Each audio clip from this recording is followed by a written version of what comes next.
Welcome to the XY Advisor podcast. To join a global community of financial advisors sharing and learning with one another to drive the positive evolution of financial advice, head to xyadvisor.com.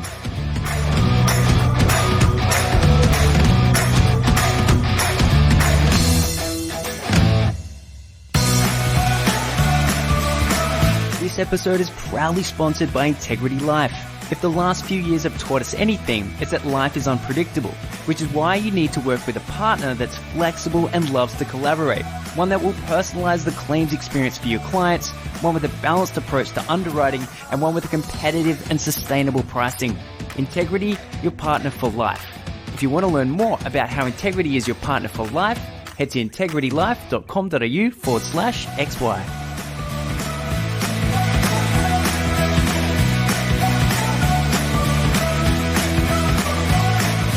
Hello and thanks for joining us on the XY Advisor podcast. I am Fraser Jack, your host, and sitting here today with high performance coach Vanessa Bennett. Welcome, Vanessa.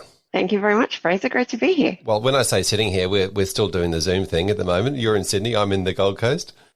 Exactly, that's right. But how lucky are we that this pandemic didn't happen 15 years ago? I think professional and financial services would have been quite possibly decimated if that was the case. Jeez, imagine if it happened 15 years ago. We probably wouldn't know anything about it. We'd probably just go on oblivious and not even realise and not shut anything down. Exactly, that's right. Whereas now, we're very blessed to be in a position where we've got, video conferencing and everyone's learning how to use it. It's really a great time. Absolutely. Now, Vanessa, I know you've been on the XY podcast, XY Advisor podcast before, but tell us, do you want to start again with, just give us a bit of an overview of your business and what you're doing at the moment?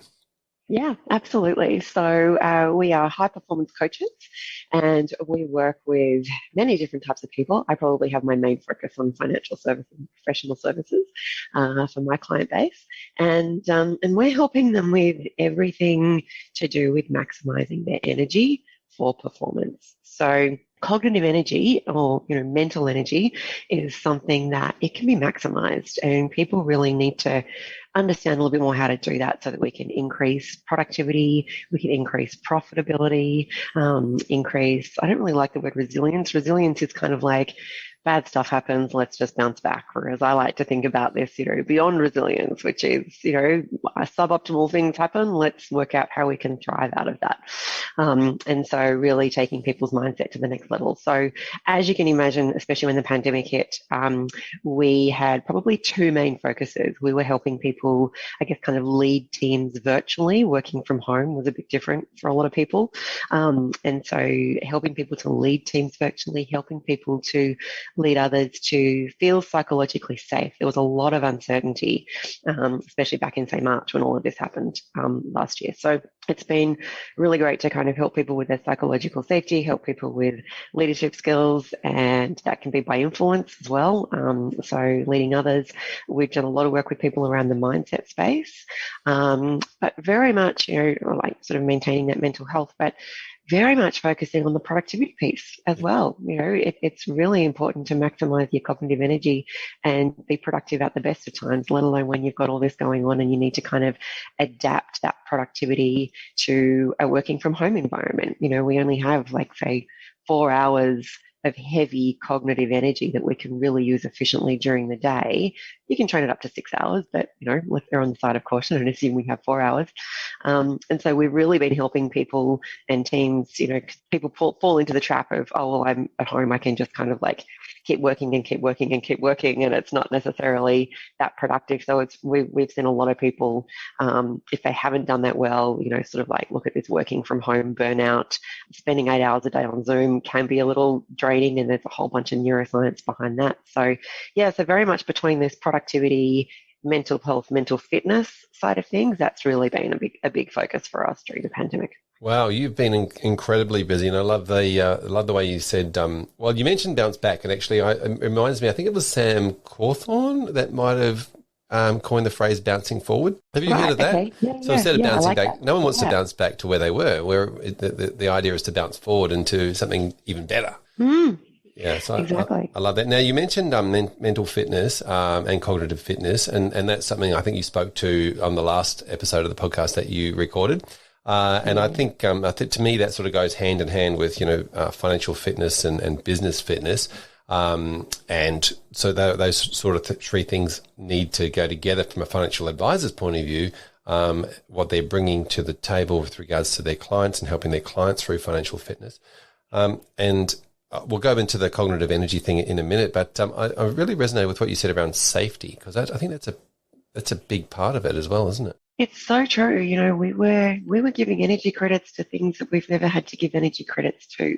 So we talk about this like cognitive energy being currency, and so it's not really a time thing; it's more of a cognitive energy thing. And when it all first started, people were giving energy credits to where's my next roll of toilet paper coming from. Well, so it's hard enough, when your staff are turning up to work and people are worried about homeschooling and how they're going to homeschool. A lot of financial advisors' clients were probably worried about maybe their jobs and things like that. So there was a lot of uncertainty out there, and kudos to people down in Victoria. They did it really tough with a lockdown for a long time. And like, I don't have kids, but that whole homeschooling thing looks really hard. So we were doing a lot of work around helping people, to sort of stagger, how they work with their family unit to still get stuff done while you've got to, focus on homeschooling as well. So so people were uncertain about a lot of things. And when people are giving a lot of energy to being uncertain, they're not giving the energy to getting the work done. So it's really important to help people feel psychologically safe. And there's a few different kind of angles to that psychological safety. And, one of our hot buttons on psychological safety is this relatedness. And so for a lot of people working from home, they were missing a lot of that connectedness from being together, working in an office together. So there was a bit of that. And then there was another hot button that some people have more than others is this craving for certainty. And so if that's something that's a hot button for you that you can feel really unsafe without that, we needed to look after those people as well. So helping leaders to understand what psychological safety is and the impact that it has on the business when it's not there. And if you ignore it, unfortunately, it's working to the detriment. So it's something that you really want to bring to the fore. Yeah, I imagine that can be really detrimental, take a lot of productivity out of a business. Do you have any stats or anything like that around what that might do to a business, that negative, people spending that time feeling unsafe? Yeah, well, we think about it in terms of, say, cognitive energy. So say you've got, we kind of look at it from this idea of if all is going well and you've got the right mindset and you're using your cognitive energy effectively, you should have about 100 energy credits in a day. Now, if you are giving energy credits to other things that are not necessarily that productive, then that's kind of like taking away. So imagine like 100 energy credits is basically your level of like optimal profitability or optimal productivity. Now, if you're giving 10 to 20 energy credits worrying about toilet paper and homeschooling, probably even more, I would imagine if I was homeschooling, I'd be giving a lot of energy credits to that. I would be really worried. Then that's energy credits that's not coming into the business and being productive. So we often say, as a rough rule of thumb, generally, even before a pandemic, a lot of advisors are always like, I need more staff. We're so busy.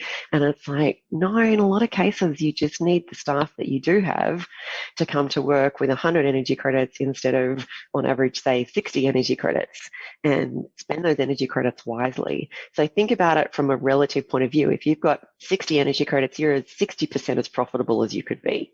If you've got 80 energy credits, then you're 80% of the profitability that you could be. So we tend to sort of look at it like that in terms of relativities, but it can certainly make a big difference. I was working with a practice a few years ago, and the business had 9 people in it. There were 2 people who weren't really fitted for that role, and it was creating negativity around other people. So that was draining their energy credits, and they weren't putting that into doing the work. So really interestingly, these 2 people ended up leaving, and other people were able to step up and sort of restructure who was doing what role. And interestingly enough, so that's firstly saved $250,000 a year in salary just from those 2 people leaving. It then meant that the rainmaker of the business was able to actually go out and get more business, and everyone else was doing their job without having to be, constantly held accountable by the leader and all of this kind of thing. And profitability ended up increasing by about 50% a month. So you've got $250,000 a year that you're saving on salaries. You've got an extra 50% in profitability a month. Well, that could be up to seven figures over the course of a few years, just by getting the people aspect right and making sure that people are using their energy credits in the right way. So it's certainly tangible figures. Yeah, it's really interesting. I love the way you put it in energy credits, and by making it 100 credits, it's really easy and tangible to grasp hold of and turn around and start looking at things like, where are you spending all your energy credits? And if I looked at where do you want to spend all your energy credits? And if I looked at your diary, could I reflect where you want to start spending them? That's such a great point, Fraser. Exactly. So, we talk about this concept of context, which is what's your context right now? So for some people, it might be consolidation in the business. For some people, it might be growing the business. There can be all sorts of things. So it's really interesting to make sure that you're matching what you're doing in your diary is actually reflecting that context. Because often we can sort of, get caught in the nuts and bolts and the weeds of the business. And so it's really important to make sure that you're focusing your energy credits in a way that is congruent with your goals. And so many times we find that, leaders in the business, especially, they're busy managing staff, and the leadership angle is not something that they necessarily want to do as their full-time job. And obviously, they wanted to be a good financial planner, and next thing you know, they've got lots of staff, and it's like, well, what do I do with them? And so we're also seeing a lot of work required to be done in the accountability space. A lot of energy credits are going. It's really interesting when I do this question with advisors, and I do sort of like an example of, okay, here's a scenario. It could be a common scenario if someone was waiting on information from someone, they were waiting on information from someone else, and it had to go to a client. Someone let the chain down, who's accountable? And it's really interesting that so many advisors would say, oh, well, I'm accountable because the buck stops with me. And I love that that's very noble to do that. But that's a lot of energy credit spending on trying to understand, has every bit of paper been put in the right spot? Is anything falling through the cracks? And so while they're spending a lot of energy credits doing that in the day-to-day, they're not spending as many energy credits as they could going out, getting new business, being really present with existing clients, all of that kind of thing. And so by coaching accountability, and just, I like to call it like leadership for people who don't have time to lead. So if we can set up some really good frameworks and have great accountability there, it saves people so many energy credits to do that. And you need psychological safety for accountability, because we need to make sure that people can say, yes, that's going to be done and it will get done. And if there's an issue, talk about it before the deadline and make sure that that gets done. Because, like, honestly, the amount of advisors that I'm speaking with, especially over the pandemic, when people are like, they can't see the people working exactly beside them, everyone's like, so many of them are worried about, are things falling through the cracks? And am I on top of things? And it's like, well, we need to coach people so that they don't have to be in that position. Yeah, I'm really intrigued with the way you mentioned being congruent with goals. I think that's also a very big part of this accountability conversation, because to have those goal outcomes clearly stated and defined, and people congruent with the outcomes that are going to be created with the goals. Sometimes that is all the accountability you may need. And does that also? I'm thinking that probably doesn't use a lot of your energy credits if you're congruent with a goal and you're working towards the goal. But can it actually replenish some of them if you're excited about the outcomes and you achieve those goals and you get that extra sort of energy? That's a really great point. Yes, we can replenish energy, and that's the trick. We like to think of energy credits as like a budgetary situation. So it's like, if we want more money, we got two choices. And assuming there's no borrowing, margin lending facility of any variety, we can earn more or we can spend less. And it's the same thing with energy credits. So we need to understand how to spend less of them unnecessarily. So many people just give away energy credits, whether it's a lack of psychological safety, a lack of direction, a lack of clear goals, a lack of not knowing what they're supposed to be working on. So many people just, and negativity, don't even get me started on negativity. That's a whole other blog and a whole other podcast. But it's around this idea of we need to stop the leak, like stop just giving away money. We've got to do the same thing with energy credits. We need to stop giving away energy credits unnecessarily, and we can certainly replenish them. So when people know how to replenish their energy, and different things will that will be different things for different people and in different ways.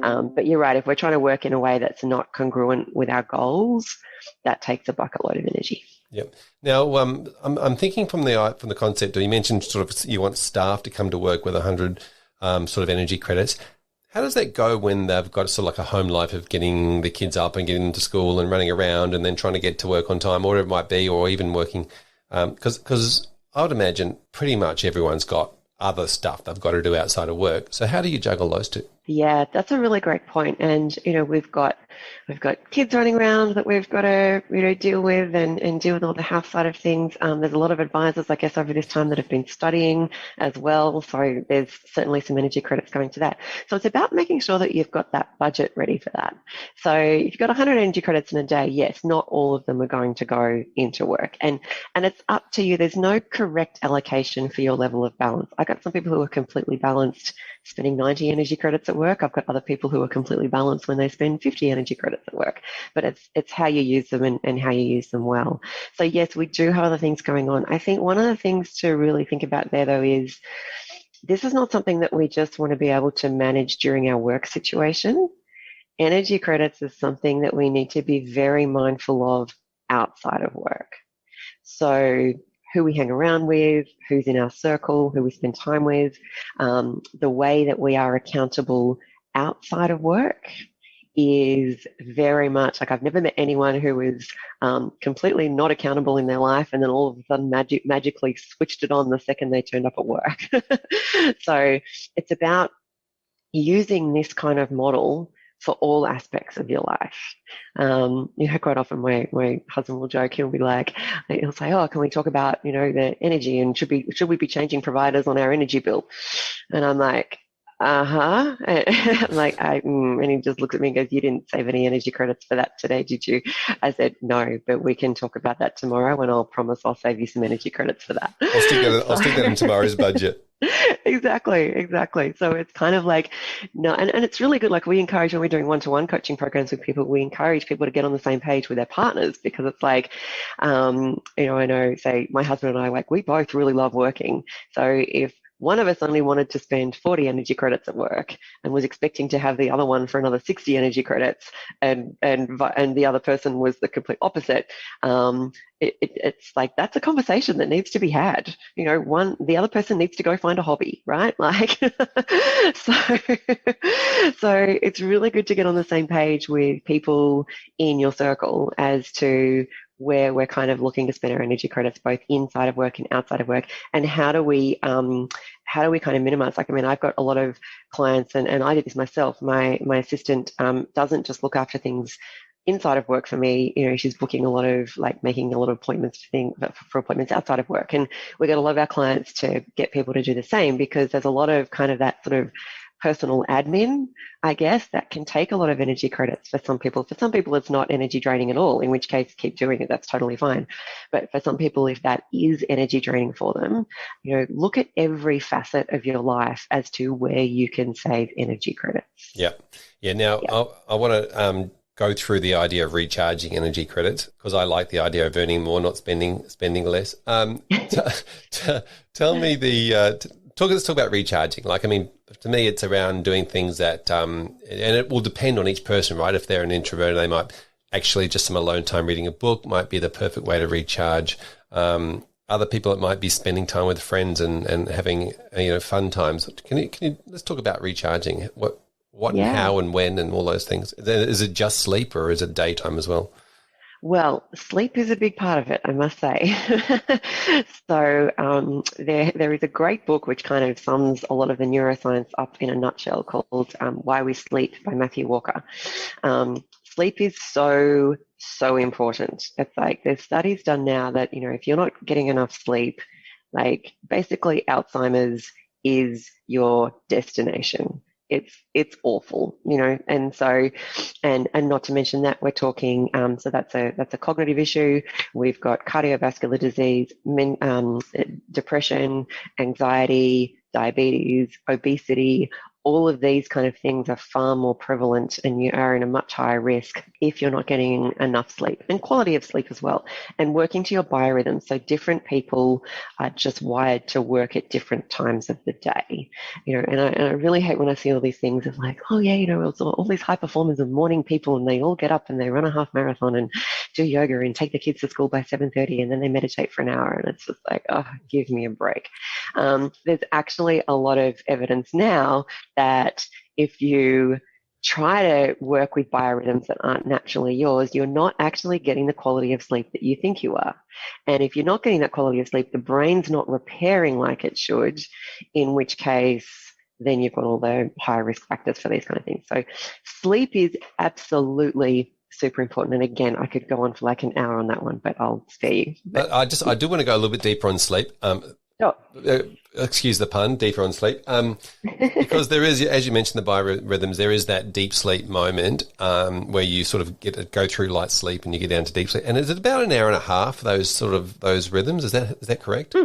That's right. Yeah. So you go with these rhythms throughout the evening, throughout the night, and certain cycles are more prone to certain repairs in the brain than others. So if you try to move your natural biorhythms, even like by an hour and a half, you might find that you're actually out on that and you're missing one of those cycles, which is repairing the brain.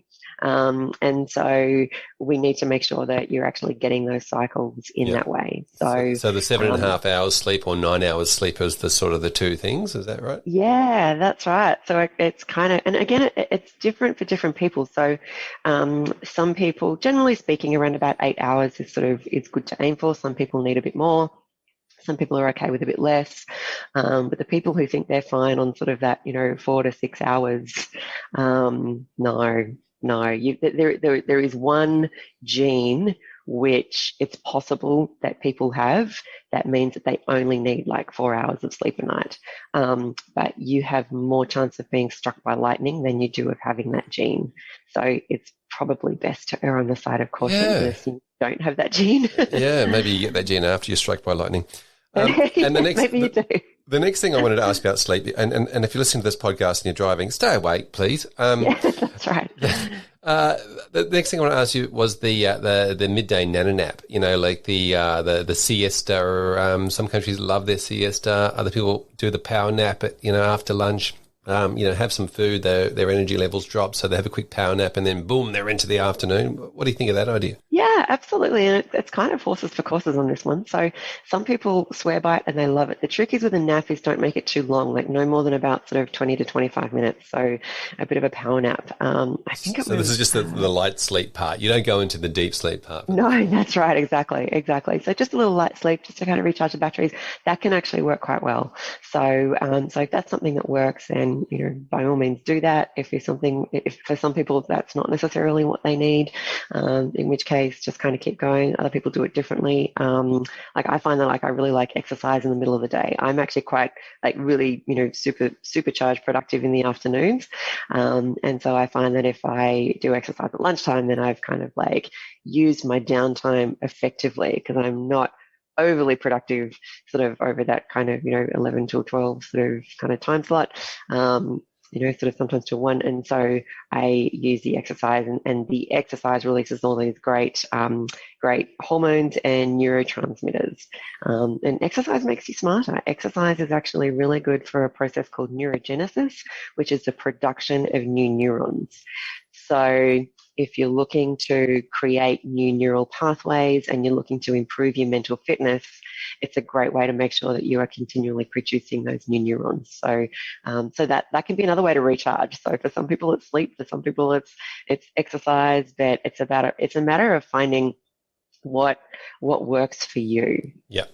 Yeah, I'm definitely, I think my most energetic time is in the morning, but it's generally after I've had my first coffee. So it's kind of like I get up in the morning, have a glass of water, I might do a walk or some exercise, get to work or come into my little office, have a coffee, and then boom, I'm on. Like the caffeine kicks in. What do you think of the caffeine idea?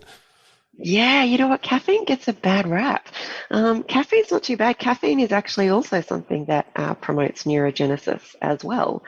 Um, the only thing with caffeine is that if it interrupts your sleep. And so I'm a big believer if you're going to have your caffeine, have, maybe 1 or 2 cups sometime in the morning. And then again, depending on the person, because no two brains are created the same, on average, you probably want to allow about 7 hours before you go to bed. So kind of work backwards, like whatever your biorhythms are in terms of going to bed, make sure that you're sort of probably caffeine free during that time. But, a couple of cups of coffee in the morning or even to early afternoon, for people who are more late night and later to rise and whatnot, and they're getting really productive in the afternoon, even early afternoon for a bit of caffeine is not really that much of a problem. I'm not advocating 10 cups a day, but, 1, 2 cups a day and at the timed right, it can really help with your focus and also helps with neurogenesis. Good. You made me feel better about my coffee addiction, which is only in the morning, by the way, which is exactly right. In the morning and then nothing in the afternoon. The neurogenesis piece is really interesting to me. This obviously, in layperson terms, that is, you're producing new brain cells.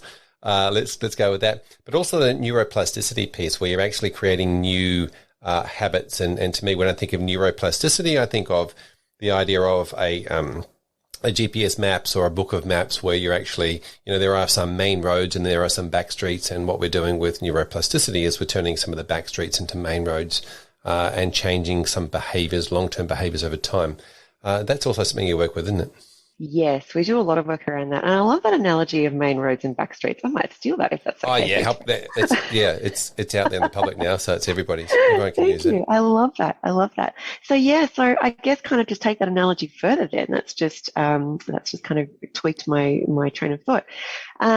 Generally speaking, like neuroplasticity is going to happen. So let's just take a step back and work out what it is. Okay. So neuroplasticity is literally brain cells talking to each other. And the brain cells that talk to each other in a certain way get stronger. And the ones that we don't use so much, they don't get stronger and they just get weaker.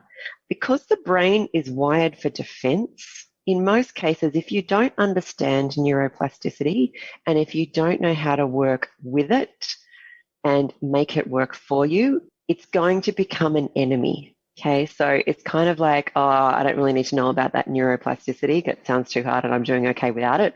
It's like, no, you kind of do, And I always joke, I used to say that I worked in financial services for many years. My dad's a chartered accountant. He taught me compound interest before he taught me to spell my name. I know. So I used to always say, look, compound interest is the 8th wonder of the world. Now I'm going, nope, I'm bumping compound interest to number 9. And I'm bumping up neuroplasticity to number 8. Oh, if only so Einstein could see you now. I know, right? Don't tell my dad. And so what happens is, to go back to that analogy of the main road, our brains are wired for defense. Our brains aren't actually wired to do anything amazing, really, other than kind of keep us alive. And so what happens is over time, the main roads that we use in our wiring are the ones where we're just kind of survival driven. And it's not necessarily to do amazing things. It's just like, okay, let's just get things done. And to make things worse, it can actually go more into negativity, because negativity breeds a lot more quickly than, I don't like to call it so much positive thinking, but say helpful thinking. Okay.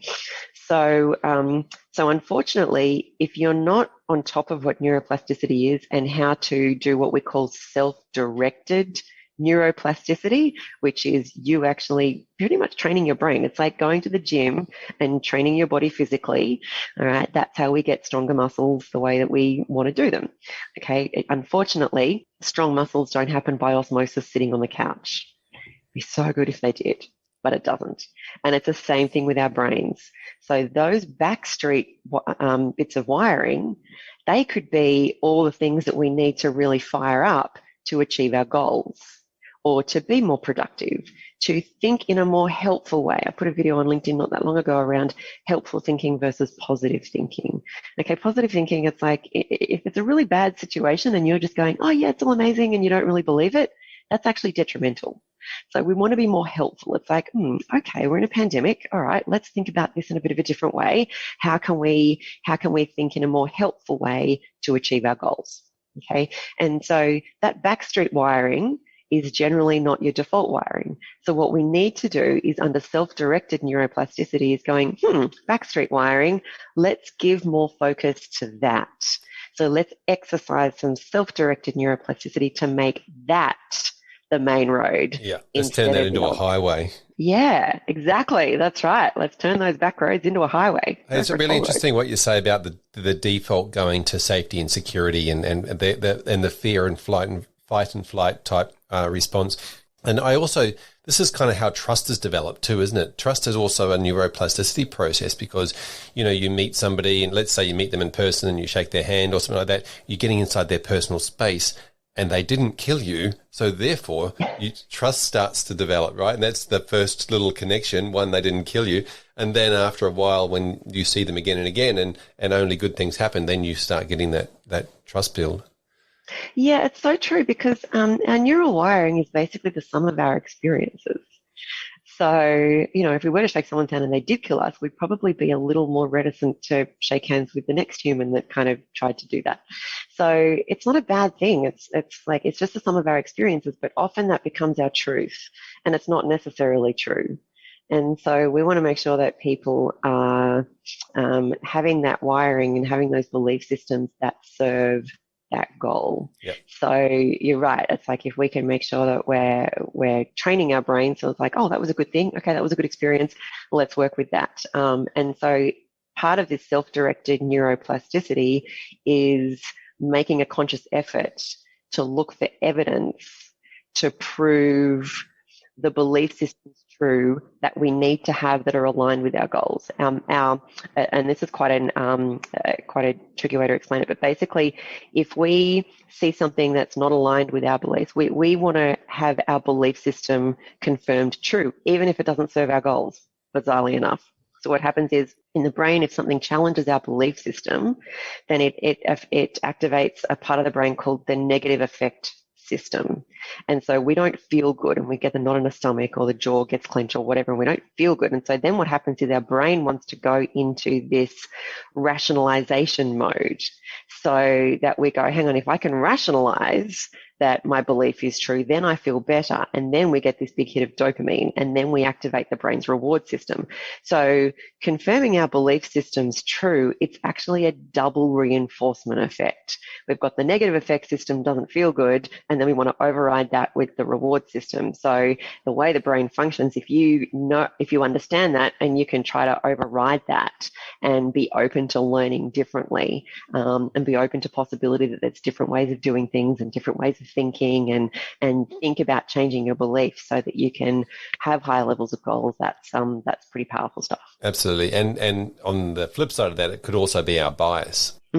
Yeah, so, exactly. That's right. Mm-hmm. Fantastic. Now I know you work with people in different ways. You mentioned before you sort of do one-on-one coaching with businesses, and I know I'm thinking that in my brain, I might be my bias here, but that's sort of more larger businesses and smaller businesses. I know you do presentations on stage. I've seen you speak at conferences, those sorts of things. Keynote speeches, but you also do.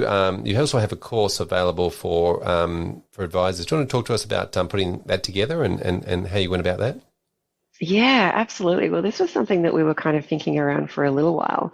And interestingly enough, I mean, we work with businesses of all sizes. So quite often, and it's interesting because often if businesses are small, if we can get in there and set up really good foundations and really good culture and really good ways of hiring people, we can save people 7 figures of money on salaries over the longer term, by hiring the right people, getting the right people in there, getting the right culture set up, all of these kind of things.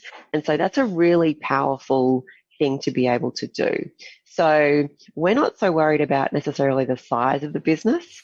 So we do work with lots of different sizes, but I think what we did want to make sure is that we had it available at all sorts of different price points as well.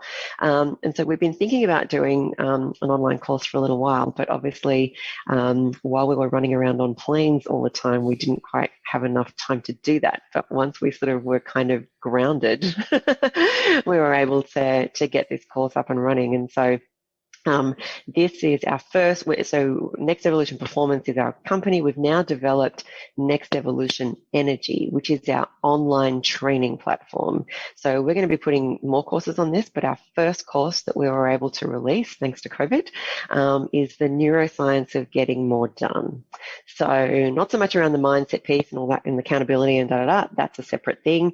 And accountability has really been a big flavor of a lot of the work that we're doing in terms of either one-to-one coaching with business leaders or group coaching and workshops and teams. And we've been doing all of that on Zoom. So a lot of advisors have actually been taking the chance to do it while they're not having to pay my travel fees. So, so that's been quite good.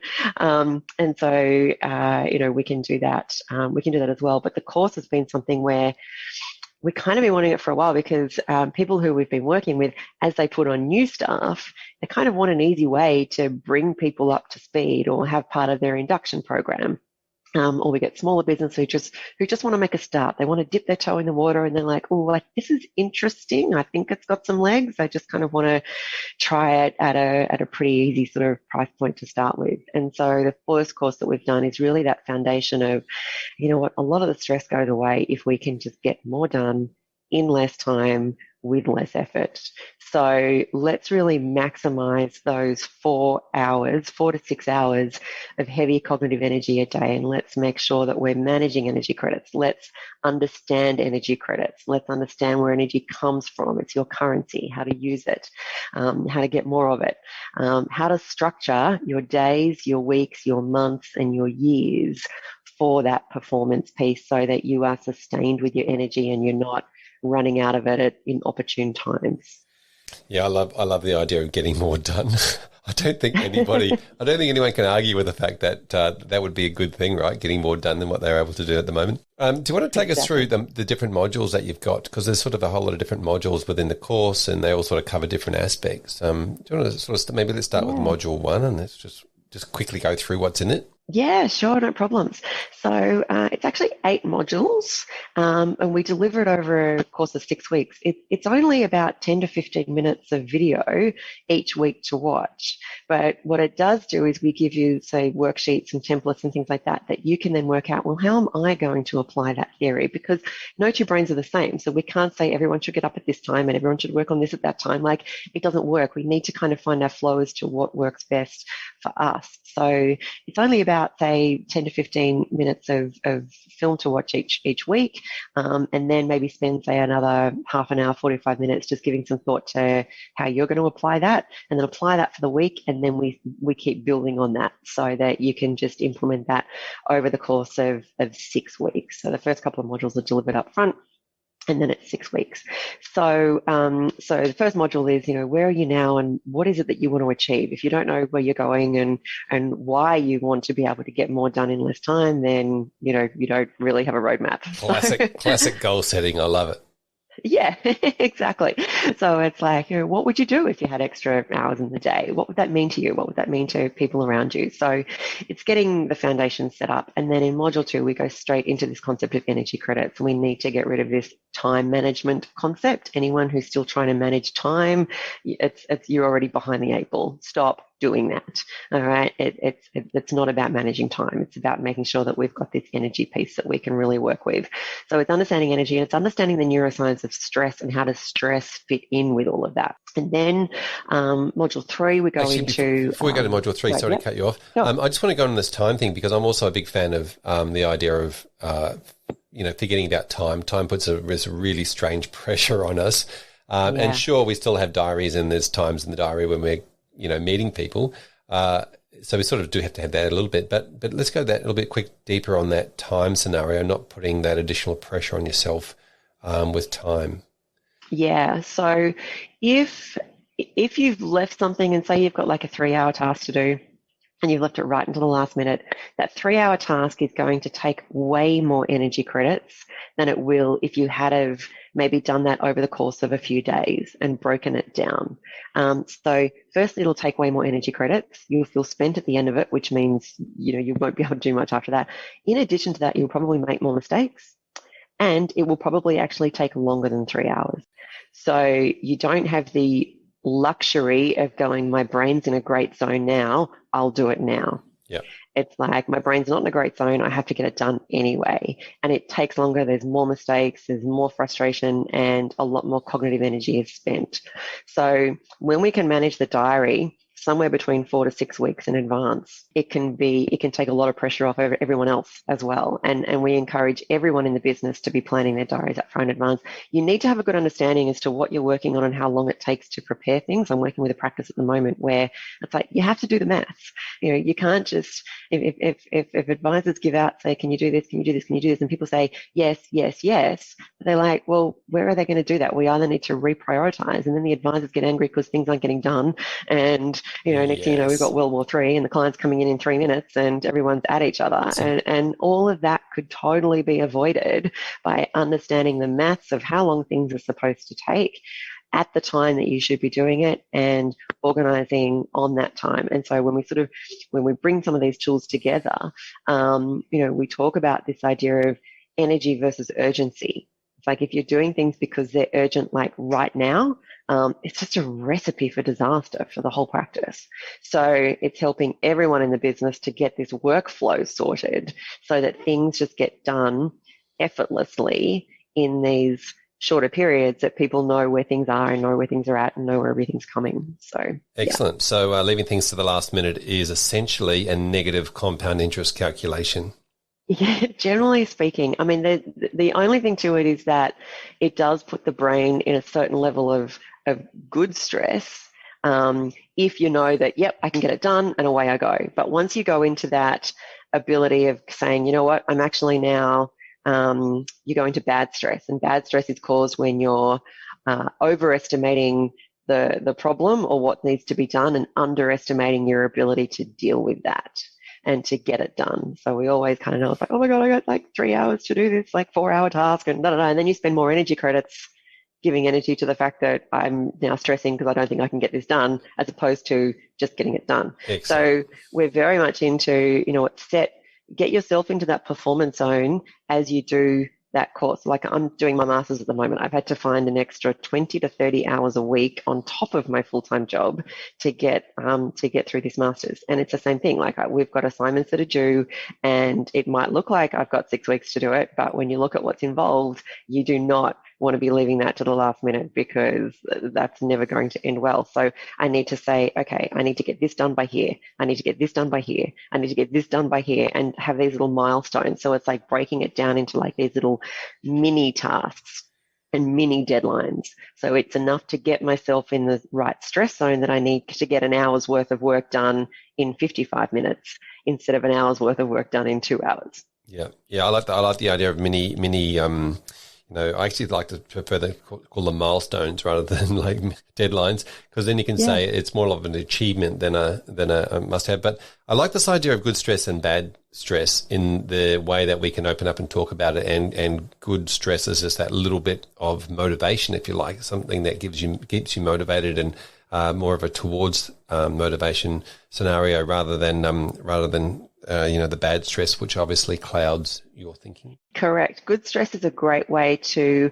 maximize your hours of power. We call those 4 to 6 hours, those hours of power. So if you can put yourself in the good stress zone during those, even say 4 hours a day, you will crush through more in less time with less effort. Yeah, fantastic. Now that takes us to module 3 when we start talking about structure. Yeah, so we do what we call sports training principles and periodization techniques. So it's how do we start to structure our days, weeks, months, and years according to this heavy use of cognitive energy versus this light use of cognitive energy versus this medium use of cognitive energy, so that we kind of like train our brain like athletes. And so we can do that over the course of the longer term.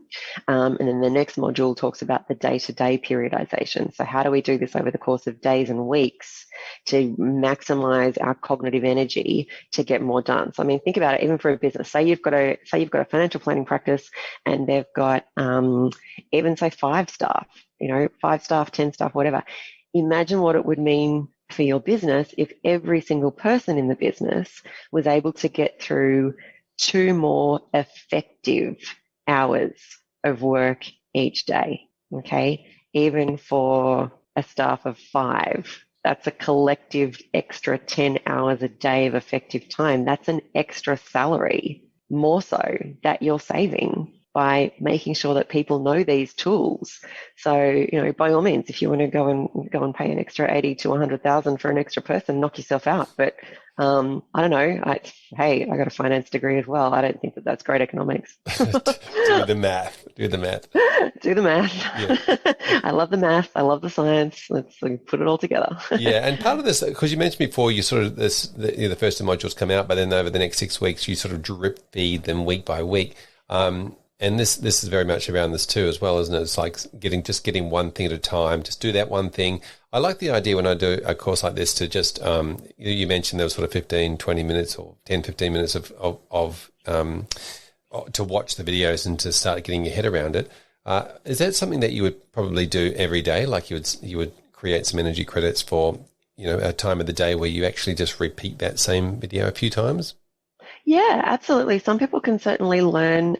You can always see something a bit extra the second and third time. So we certainly encourage people to do that. We also just encourage people on a daily basis just to give a few energy credits to, okay, how am I applying this today? And the good thing about it is that we're teaching you how to tap into how your brain's naturally built to function. We're not trying to get you to do something that it's not comfortable to do. All we need to do is to teach you how to tap into how your brain's built to function, and then you're going to want to do more of it because it feels good. So whether it's structuring your days according to that cognitive energy, module 6, we talk about a concept called personal pace, and we give you a pace indicator to do as part of the course so that we can measure your work pace versus your natural pace and think about that in terms of like natural attention span. So not everybody should be focusing for long periods of time. Some people should be, some people shouldn't be. And so as a leader, if you can really help all your team to implement all of these tools, it's going to feel easier for them as well. And so not only are they going to get more done and it's going to be great for the bottom line, it's like they're just going to feel better and they're not going to, come to work tired and exhausted and therefore perpetuate some of the negative behavior that happens when people are feeling tired and exhausted. So, so if we can get that into action and just kind of do this at a bit of a daily basis. And for some groups we're working with, it's like we say, okay, well, here's the course. Some people, we actually just run this as a workshop. So we go, okay, let's do an interactive workshop. That's no problem. Depending on the size of the business, depending on how many people you've got, we might do that workshop together face to face. Other people will go, you know what, we actually kind of want to do a bit of self-paced. Let's do the course. And then I might come in and do group coaching sessions. So it's like, you've done this part of the course. How's everyone going with implementing it? Let's have more of a coaching facilitation discussion around that. So it's like, right, I'm assuming you've got this knowledge. You get the foundation knowledge from the course. Yeah. Yeah. Now, what do we do to play with it? So there's different ways that people can implement this, but it really, we've got options for all price points, and it's really a matter of just making sure that, we just want people to be aware of this, like our purpose at Next Evolution Performance. And I think my purpose, personally, and why we're doing this is, when I worked in corporate, I just saw so many people spinning their wheels. Yeah. There are a lot of people really busy. There are a lot of people exhausted. There are a lot of people getting burnt out. Exhaustion is one thing, but what that can happen to you physically and mentally, higher incidences of cancers and mental health problems. And I'm like, these are all so avoidable. And so it's so important that we do this, just because we want to create a good environment where people can be at their best. People, if you are at your best always, that's good for bottom line. But I think it's also nice to do it just because it's nice to work with people who are at their best always. It's a nice environment to create as well. But Yeah. whether you want to do it from the math side of things and the return on investment, that's great. But it also just feels good. Yeah, that's exactly right. Nothing like coming to work and everybody's enjoying their day and happy to be there and want to be engaged and part of it and create, that's the sort of environment you want to be in. So we could just quickly run through the rest of that course. Module 5 was really around the idea around energy versus urgency. Yeah, so people who are doing the next most urgent thing on their to-do list, again, that needs to stop. That is the fastest way to drain energy credits, to take longer than it's meant to take, to decrease productivity, and to probably increase mistakes.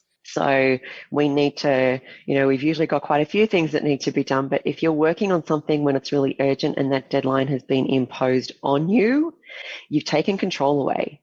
When you are in control of the deadline because you've set yourself these little mini goals and mini milestones and give yourself rewards in the process for getting those, you get it done in less time, with less effort, and ahead of the curve. So, there is nothing worse than having that imposed deadline.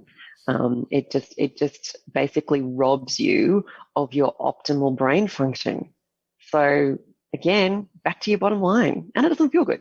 Yep. And again, if you're using the word deadline, please change it to milestone. I think it. Yes.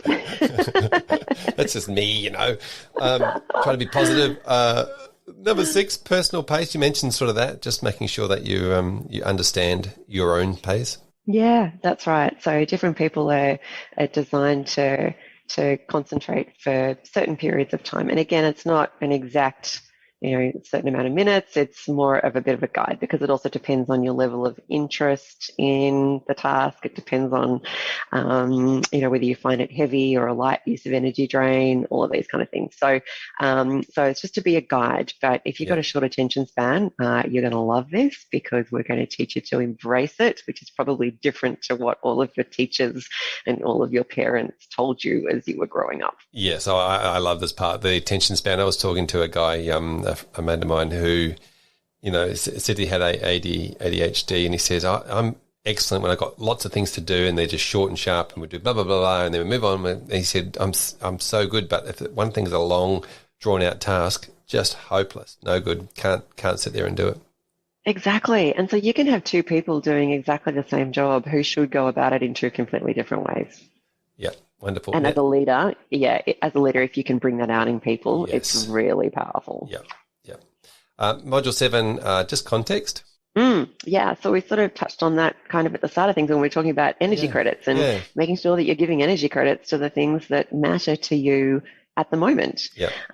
We see a lot of people, I wrote a blog on this a little while ago, shooting themselves.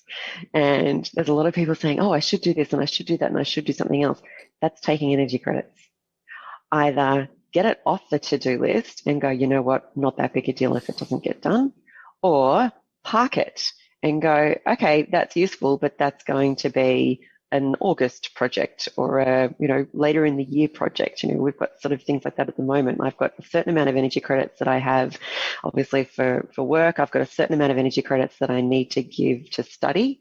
If I'm taking a study break at the time, then that's when we got our course done. But I said to Alex, my business partner, I'm like, okay, context, I'm not studying this module. We've got 3 months. If we're going to do this online course, we're going to get it done in 3 months, because after that, I will not be giving energy credits to this, because then I'm back doing my research modules. So, and then now in terms of putting more content on there, it's like my master's will finish in June, all being well. And then I have energy credits to spend. So I'm not shooting anything. It's like it's either parked for later or it's crossed off the list because it's not part of context for what I'm focusing on. And it just becomes a really easy and clinical way to work out, is it on the to-do list or isn't it? If it's not, no more energy credits required. And again, it's just a great way to save energy credits and maximize your cognitive energy on the things that matter to you at that time. Yeah, shouldering. Got to make sure we get that pronunciation correct. Shouldering. Exactly right. It's certainly a good way of finding out what was actually more important to you in your priorities list when you look back in time and think, well, I should have done this, should have done that, but it didn't, so it wasn't high enough. Now then, Modulate, of course, is really just with any sort of course, it's sort of trying to bring it all together and make it applicable to each individual. Yeah, so we kind of like, wrap it all up. But I think the other thing as well is it's not just necessarily like, yes, it might be the end of the course, but it's kind of still the start of the journey. So everything that we do in terms of this neuroscience of getting more done, it becomes an evolution. So your life's going to change, your work priorities are going to change, your business is going to change. Sometimes you'll have more staff, sometimes you'll have less staff. Your focus is going to change. And so therefore, you'll need to apply this differently. So we encourage a lot of our one-to-one clients to be reviewing this on a quarterly basis. Let's go back to what's heavy, medium, and light. Let's go back to your context. What's on the to-do list? What times of the day are we good for doing certain tasks? Because if you switch up your tasks, I find even with my study, I've got certain aspects of my study which are quite heavy. I have to read through academic papers, all based on neuroscience, which quite frankly, some of them have got more Greek letters than they do English letters. I can't do that at certain times of the day. I have to make sure that it's scheduled to do that at other times of the day. But then I've got other things that I'm just going through, like concepts, which I actually find quite light in my master's. So it's a matter of literally getting really granular on every aspect of this and constantly revisiting it. So hopefully the course gives you the great foundations to be able to do that, but it is something as life changes, as work changes, as study changes. I could probably do a whole thing on just fitting in part-time study on the side at the moment and how to maximize cognitive energy for that, because it really is something that it ebbs and flows and it's not static. It's not static. We need to make sure that we're doing this on a constant basis. Yeah, fantastic. I like the idea that this is not a diet. It's a new way of life. It's a new lifestyle. It's a new way of being mentally fit, if you like. Vanessa, thanks so much for hanging out and chatting with us today. How can people get hold of you or get hold of the course if they want to look at that? What's the best way to find you, reach out? And I would also encourage if people have got any comments or questions that they can jump on the XY channel, look for the podcast channel and post some questions in there if you've got any questions. But how can people get hold of you and how can people get hold of the course? Sure. Yeah. Any questions? Definitely would love to hear them. So more than happy to take some time to answer those in future. And so as far as the course goes, so we've got nextevolutionperformance.com. That will give you a lot of background around our philosophy around high performance as well. And that's got all of our contact details there and all that kind of thing.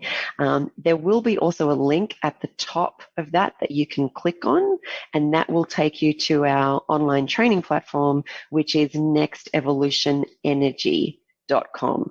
So nextevolutionperformance.com or nextevolutionenergy.com. They talk to each other. And then the course is on there. So if it is something where you're interested in the course, just to kind of dip your toe in the water, it's a great way to kind of experience this. You don't even have to implement this to the nth degree. If we can give you an extra 20 energy credits a day, that's a great start. Start the journey and away you go. So that can be a good place to start. Now the course, at the moment we're doing it so that the course, if you want the course only, that's $450. We are selling this overseas, so we needed to have a common currency. So it's $450. If you want to get a highly discounted rate of accessing a one-to-one coaching session, which goes for 60 minutes with that, then that's for $900 if you buy it as a package. So you've got two options there. Now, I would also love to do an extra discount for the first 100 people who have listened to this podcast, and happy to go online with the code. If you use the code XY100, so all uppercase, XY100 being the numbers 100, you can use that code, and we would love to give you $100 US off that course option. So that takes it down to $350 US for that course. So just to understand that, what would it mean to you to have an extra few hours of effective time in your day every day, even just for you, let alone for all of your staff. So that's one way to sort of jump in and have a look. If you just want to have a chat or a consultation, please contact me directly on the Next Evolution Performance website, and I'm more than comfortable to have a 15-minute consultation just to see if we can help you, just to give you different options that might be available depending on your price points and things like that, depending on your outcomes that you really want to achieve from this idea of high performance. More than happy to have a 15-minute consultation with anyone as well. That's completely complimentary. If we don't do business together, that's no hard feelings whatsoever. And if we can point you in the right direction, that's a good start as well. So that's probably the easiest way to contact us. Fantastic. Thank you, Vanessa. And so just a quick call out. That's for the first 100 people who use that code. If you are listening to this podcast in, down somewhere down the track, and that may or may not be expired, but give it a go anyway. And I would also like to say good luck with your study. I hope it all goes well and you pass with flying colours and can come back and give us some more in-depth information about this neuroplasticity, this neuroscience piece that we all love. So thanks so much for coming on the show. Really appreciate it. Thank you so much. Yes, I'm at the pointy end now, so I'm getting there. It has been a lot of work. They take it very seriously at King's College London. And it's been one of my teaching fellows that I was speaking with just recently. They said, oh, yeah, this is a really hard master's. I'm like, oh, thanks. That might have been. It might have been some good information before I started. Earlier, but all good. But no, it's been amazing. And I'm hoping to actually do my dissertation more around the neuroplasticity side of things as well. So I'm a little freaked out, but mostly excited. So I'm channeling into the excitement part. Brilliant. Good idea. Thanks, Vanessa. Thanks so much, Fraser.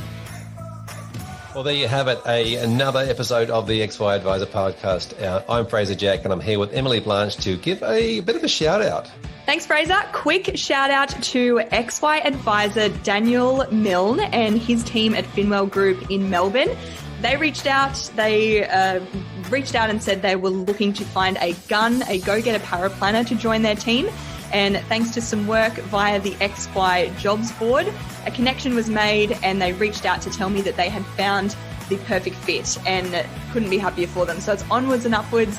To see connections made through the community is truly super valuable. So well done, guys. Hey, and a big congratulations to you on that one too, Em, because that's a pretty special moment when you can join some people, on their jobs board and help some new careers start.